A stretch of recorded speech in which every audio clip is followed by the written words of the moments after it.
Tanya dong. Bingung dong, loh kok kayak gini ya? Iya. Kan satu adonan. Masalahnya itu satu adonan terus dibikin kan jadi ya nggak lucu dong, gimana? Kok bisa ya kan? Ruangannya bau bangke. Bau banget nih, bau banget. Itu tiba-tiba tuh. Iya, tiba-tiba si. Nah pas dia tutup mata nih, merinding gue. Pas dia tutup mata,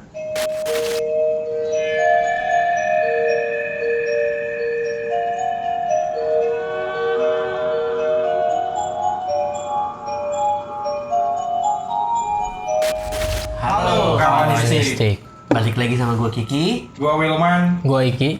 di channel Mistik yang ceritain cerita-cerita mistis tapi tidak mau terlalu serius. Asik. Ya. Oke, malam Jumat nih. Malam Jumat. Kali ini berarti agak horor dong ya. Iya, nggak kayak kemarin-kemarin ya. Iya. Kalau kemarin mungkin masih ya. nyantai gitu. Kali ini mungkin cerita kali ini yang akan gue ceritain. Oke, karena hari ini gue yang cerita nih. Jadi cerita kali ini yang gue ceritain mungkin nggak serem ya, nggak mungkin yang hantu nyokek orang, nggak. Tapi lebih ke santet. Lebih ke santet di apa namanya, di bisnis lah. Oke. Kan. Mau tahu ceritanya? Begini ceritanya. Oke, jadi cerita ini dari temen gue yang namanya gue samarin juga. Namanya Eko.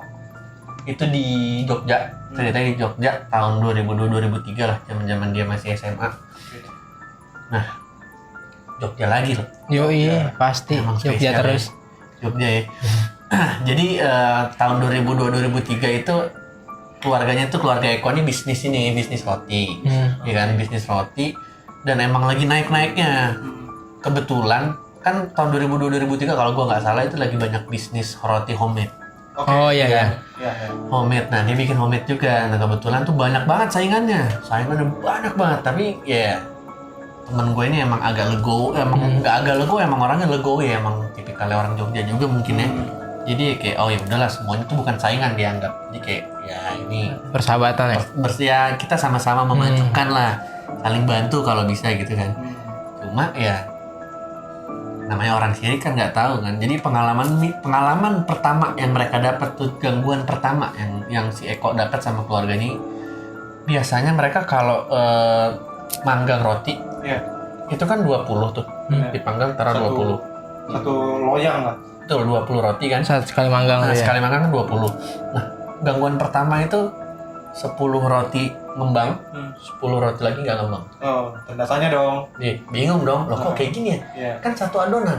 Masalah itu satu adonan terus dibikin kan jadi ya nggak lucu dong, gimana? Kok bisa ya kan?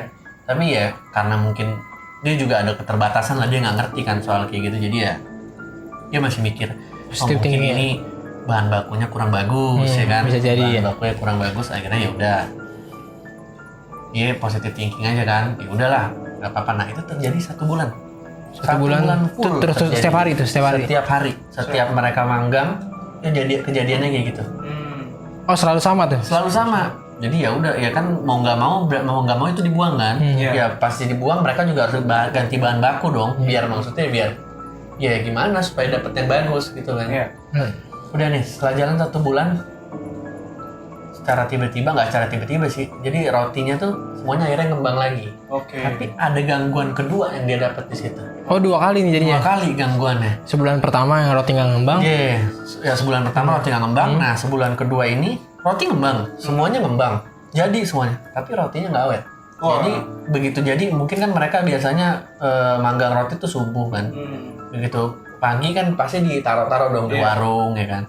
Nah, ditaruh di warung biasanya bisa tahan 3-4 hari. Ini 1 hari sorenya udah bulukan, udah jamuran kan.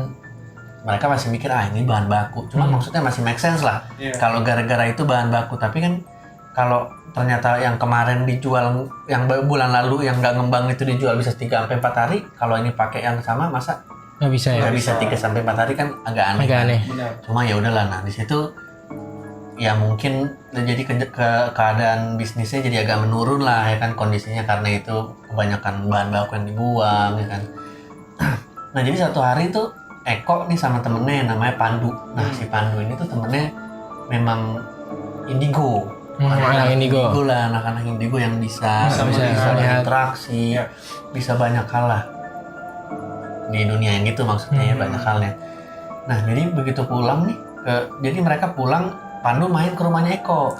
Begitu main ke rumahnya Eko, tiba-tiba mereka lihat ini kembang 7 rupa yang biasa di kuburan tuh. Kuburan. Kaget kan Pandu apaan nih? Itu posisi bunganya di mana? Di depan rumah, Oh, di depan pintu. Depan pintu Depan pas. pintu rumah. Nah dia kaget kan, mungkin dikirain ibunya kali biar wangi atau bapaknya. Dia coba telepon, dilihat motor bapak ibunya karena nggak ada di rumah. Oh lagi pergi. Berarti kan lagi cari bahan baku Iya. mungkin Iya. kan. Telepon tuh sama dia telepon tanya, ibu Pak ini bener nggak kalau bapak yang taruh ini? Enggak, kata bapak ibunya, nggak ada. Jadi mungkin dia pas telepon tuh dia agak ngejauh dari pintu rumah kan. Nah begitu udah selesai telepon pas dia lihat Eko lagi marah-marah. Apa-apaan nih kata Eko, terus dia kayak nginjek-nginjek si kembangnya. Bunganya. Diinjek-injek gitu terus dibuang sama dia ke tong sampah kan. Si Pandunya nanya, ini ada yang nggak suka sama kamu ya, sama keluarga kamu ya? Kok nggak tahu kan? Oh saya nggak tahu. Udah terus mereka masuk kan, udah buang tuh. Mereka masuk rumah, pas masuk rumah Pandu si Eko nyalain lampu, Pandu bilang gelap banget rumah lo. Buset. Berarti itu aura rumahnya udah ditutupin dong? Iya makanya Berarti gelap banget. gelap dalam pandangan anak yang bisa ngeliat itu ya? Iya. Maksudnya gelapnya beda gitu ya? Pandangan anak indigo lah gelap banget. Si Ekonya bingung kan, loh orang terang begini katanya. Iya terang tapi ini auranya gelap katanya. Siapa namanya si Pandunya nanya, ini ada yang nggak suka ya sama keluarga lu, gimana bisnisnya sejauh ini katanya. Akhirnya si Eko cerita lah kejadian-kejadian yang 2 bulan itu kan, 2 bulan berturut-turut itu. Si Pandu langsung waduh katanya. Si Pandunya kayak megang apa nih? Lantai gitu kan, dia kayak ya merem lah kayak mungkin mau apa komunikasi gua nggak tahu. Nah itu tuh tiba-tiba ruangannya bau bangke. Bau banget nih, bau banget. Itu tiba-tiba tuh? Iya, tiba-tiba si Eko juga nyium kan. Panik katanya. Terus udah akhirnya Pandu bilang katanya, ini ada yang nggak suka sama keluarga lo katanya. Kalau mau hilangin bisa katanya, coba lo sholat malam 7 hari berturut-turut. Katanya, nah nanti juga lo akan ketemu satu sosok di sana katanya yang akan membantu lo juga katanya. Oh gitu kata Eko. Eko masih bingung, cuma karena emang dia udah ngerasa mungkin ya, dia udah ngerasa juga, terus dia dapat pengalaman itu, cium bau itu kan. Akhirnya sholat lah dia nih 7 hari berturut-turut tuh sholat tahajud. 7 hari berturut-turut, hari ke-5 sama ke-6 tuh dia ngerasa tuh mulai ada kayak ada orang di belakangnya, tapi dia nggak berani lihat. Nah pas hari ke-7 tuh dia berani ngeliat kan. Kayak noleh belakang gitu ya? Iya pas dia lihat, ya dia nggak takut tapi dia kaget. Karena dia lihat ada sosok tuh bajunya putih, bercahaya, tinggi besar, terus ya tampan agak kayak manusia lah. Iya. Oh berarti yang tadi dibilang bakal ada yang nyeritain tuh sosoknya itu gitu. Iya. Nah si Eko bingung kan, siapa tuh katanya. Ya udah akhirnya Eko coba tanya, kamu siapa katanya. Terus kata si yang sosok tadi dia bilang, saya yang jaga keluarga kamu dari zaman nenek moyang kamu katanya. Turun temurun, berarti kan emang turun temurun tuh yang jaga. Oh yaudah, terus mereka ya ada perbincangan, jadi mereka ngobrolnya bukan kayak kita ngobrolnya kayak diam-diaman kelihatan, tapi mereka kayak ngobrol gitu. Betul gitu kayak Lumayan sih.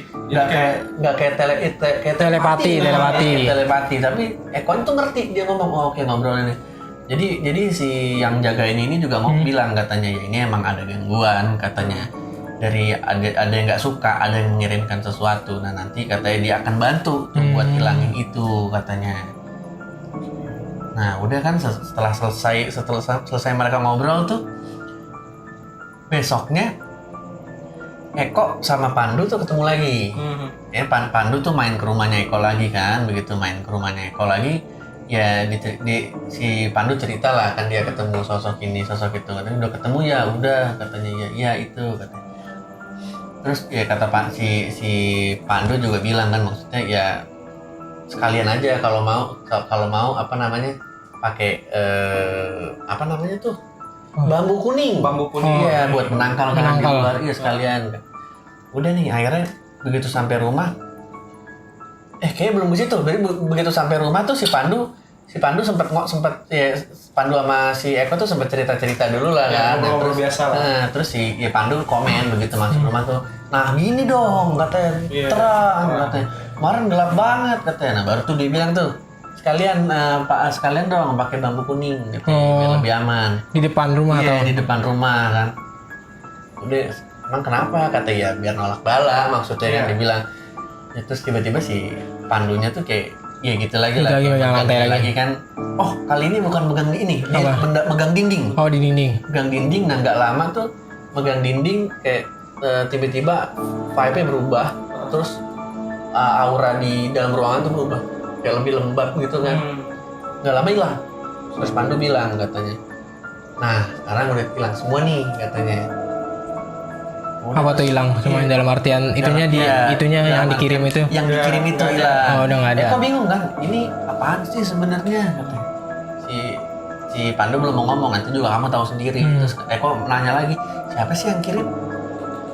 Lu nggak mau kasih tahu dong katanya. Iya, takut Nanti tahu juga juga kamu kan. tahu sendiri katanya. Harus cari tahu Iya, sendiri ya. Sekarang dia jaga-jaga, yang penting kan udah hilang gitu kan. Nah, ya udah terus si Pandu bilang katanya yang jaga rumahnya itu, yang jaga rumah, yang jaga keluarganya Eko tuh mau ketemu lagi katanya. Ya mungkin mau bahas ya kan. Nah, oke, begitu mereka udah pisah tuh, nggak lama ya Pandu mungkin Eko sholat tahajud lagi kan. Jadi ketemu lagi kan. Nah, begitu ketemu ya dia ngobrol waktu ya udah ini kan udah hilang, saya sudah bantu hilangkan. Eko masih penasaran kan, ini siapa sih katanya. Si akhirnya yang jagain keluarganya Eko tuh suruh tutup mata, coba kamu tutup mata. Nah, pas dia tutup mata nih, pas dia tutup mata dia lihat muka tantenya, keluarga tantenya lagi marah gitu loh, kayak muka yang marah, kayak muka yang nggak terima gitu loh, marah kan.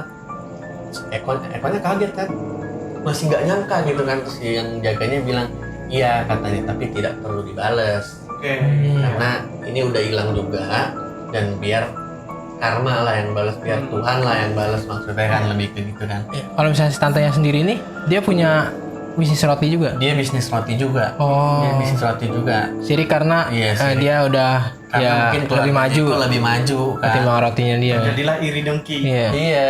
Nah udah tuh setelah dia bertemu sama si yang jaga keluarganya ini, akhirnya Eko tuh besoknya ketemu Pandu lagi. Ketemu Pandu lagi, dia cerita lah katanya ya udah dikasih tahu. Terus Pak Pandu bilang ya udahlah nggak usah dibalas karena kan emang udah si Eko juga iyalah, kita juga nggak akan balas. Terus si ya Pandu cerita akhirnya ya sebenarnya nih kemarin tuh ada sosok yang hitam besar ditugasin buat ngeludahin adonan kue. Oh, yang bikin nggak ngembang begitu jadi diludahin ya. Ngembang kan jadi cepet basi, diludahin. Jadi diludahin bayang hitam gede kan. Ludahin tuh. Ih, gila ya kan. Iya. Oh, makanya rotinya jadi banyak, ada yang ngembang, ada yang enggak. Nah, dan yang lucunya ya, jadi setelah diceritain itu, setelah mereka agak udah legowo nih Eko, ya udahlah ya kan tante. Nah, lucunya tiba-tiba Eko tuh dengar kabar kalau kejadian yang 2 bulan kemarin itu terjadi terus-terusan sama tantenya. Oh, yang si Eko alamin 2 bulan itu kejadian tantenya balik lagi berarti ya? Kejadian balik lagi ke situ, balik lagi ke tantenya. Berarti gitu kan, dia jadi pelajaran juga buat kita. Mungkin apa yang kita tabur itu yang kita tuai. Benar. Makanya mungkin itu terjadi juga sama santet teluh kayak gitu, mau santet apapun yang berbuat jahat ya, atau ke hal-hal apa, kalau ya, niat kita buruk ya buruk juga pasti kita dapet ya kan. Gitu. Jadi begitu kawan mistik ceritanya. Mana ya kalau bisnis ya? Persaingannya padahal dunia tuh udah modern ya kan. Iya, tapi tetap tetap usah pakai gitu-gitu. tapi tetap yang kayak gitu nggak pernah hilang ya. Itu sih susahnya kalau udah masih pemikirannya masih belum maju gitu. Emang agak ya pastinya iri dengkinya bakalan ujung-ujungnya ke situ. Ya, cuman nih untungnya si keluarganya si Eko nih mereka nggak balas.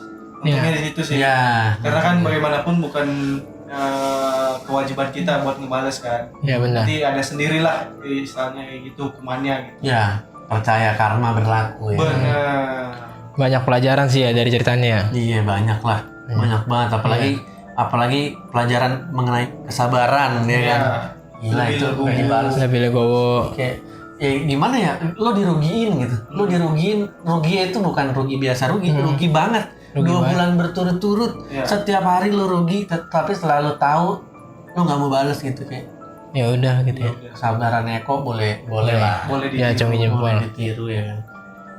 Begitu ceritanya teman-teman. Nah, mungkin banyak nih yang bertanya-tanya juga kan, kalau santet-santet gitu prosesnya gimana sih sebenarnya, atau kalau emang ternyata hantu nih yang disuruh, setan yang disuruh, yang ngirim tuh perjanjiannya gimana ya nggak sih? Bener nggak sih? Nah mungkin nanti kita bahas deh kapan-kapan. Nah, Mungkin. tungguin aja nih.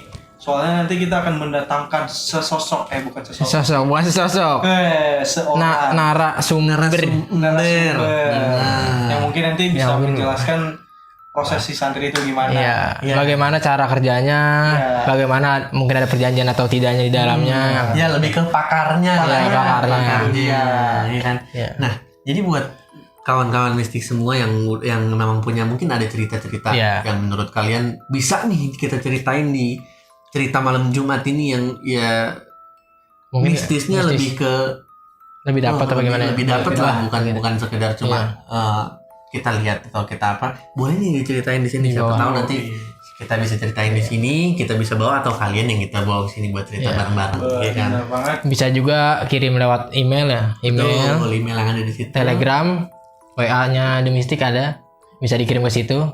Ya, mungkin kita kan nih horor nih malam Jumat ya. Mungkin nanti bisa dilihat di malam Minggu ada apa. Iya. Nah kalau malam Jumat kan ya lebih sakral ya. Jadi kita kayak lebih kalem gitu.